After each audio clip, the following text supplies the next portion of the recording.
Assalamualaikum warahmatullahi wabarakatuh. Saya Sarul Ramadan dari Fakultas FTKI jurusan Sistem Informasi. Saya di sini ingin menjawab soal UTS dari mata kuliah Change Management. Nomor 1, perubahan berencana dan tidak berencana.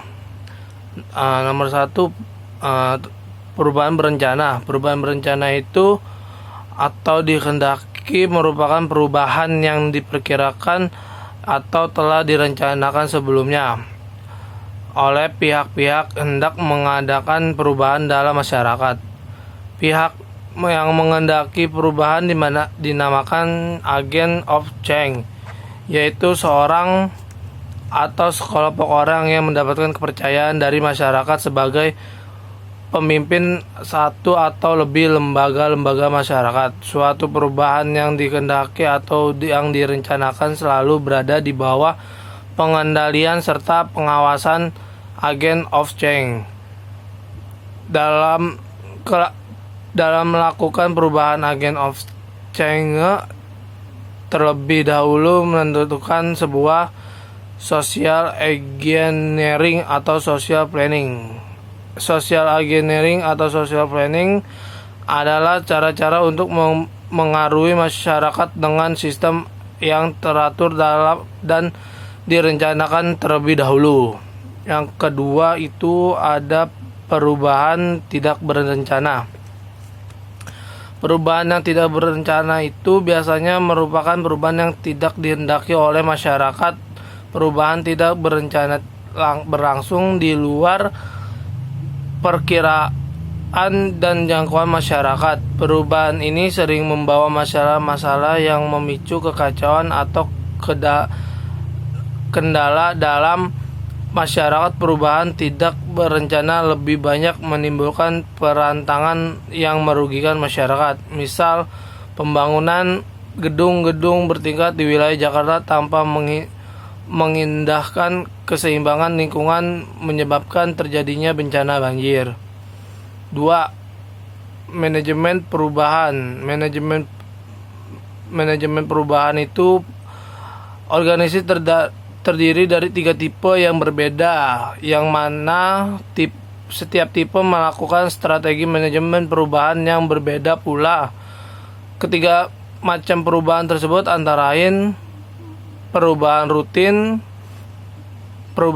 dalam organisasi merupakan perubahan yang sudah direncanakan sebelum perubahan ini dibangun melalui proses organisasi. 2. Perubahan peningkat. Organisasi harus meningkatkan manfaat atau nilai yang dicapai sehingga ke depan bisa lebih memberi dampak bagi masyarakat luas. Terus ada perubahan inovatif. Perubahan inovatif mencakup bagaimana agar suatu organisasi bisa memberikan lebih banyak pelayanan yang terbaik bagi masyarakat. Ada tahap-tahapnya. 1 itu ada identifikasi perubahan. Tahap ini merupakan tahap paling menentukan dalam suatu organisasi. Organisasi tersebut mesti mengenal perubahan apa yang akan dilakukan atau yang terjadi. Tahap kedua, perencanaan perubahan. Pada tahap ini harus dilakukan analis mengenai dalam organisasi tersebut, baik berkaitan dengan teknik serta pemilihan strategi umum dalam perubahan. Tahap 3, implementasi perubahan. Dalam tahap ini akan terjadi proses pencairan perubahan dalam pembekuan yang di tahap. Terus yang tahap keempat ada evaluasi dan umpan balik.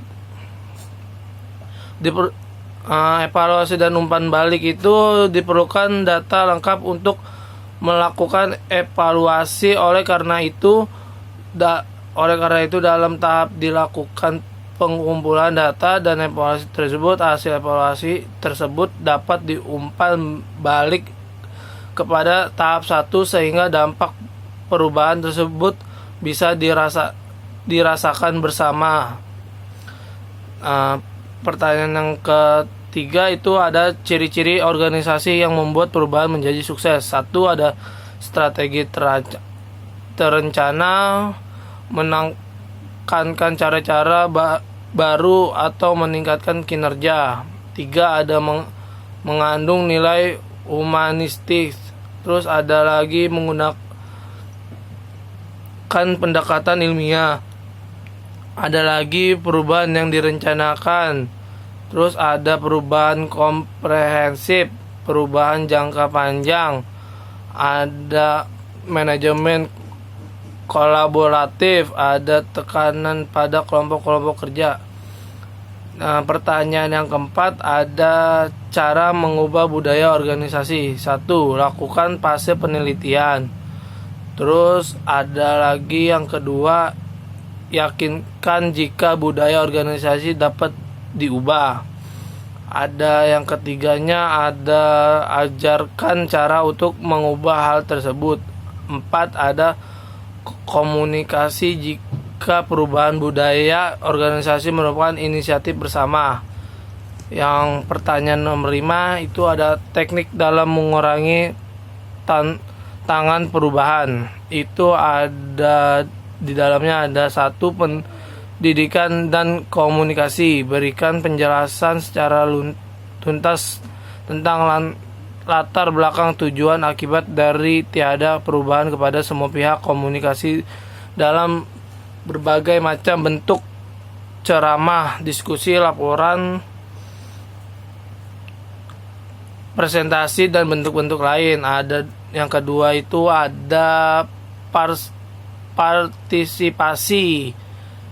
Yang ketiga itu ada memberikan kemudahan dan dukungan.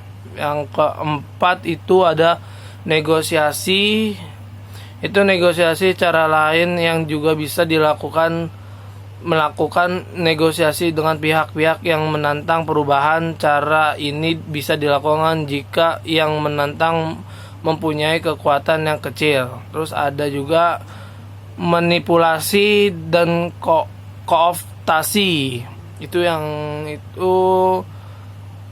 menutupi kondisi yang sesungguhnya, misalkan memelitir twisting fakta agar dampak lebih menarik, tidak mengatur hal-hal negatif, sebarkan rumor dan lain sebagainya. Yang keenam itu ada paksaan. Paksaan itu taktik terakhir adalah paksaan, berikan ancaman dan jatuhkan hukuman bagi siapapun yang menantang dilakukan perubahan. Itu aja dari saya, Pak. Bila ada kata-kata salah mohon dimaafkan. Billahi taufiq wal hidayah. Wassalamualaikum warahmatullahi wabarakatuh.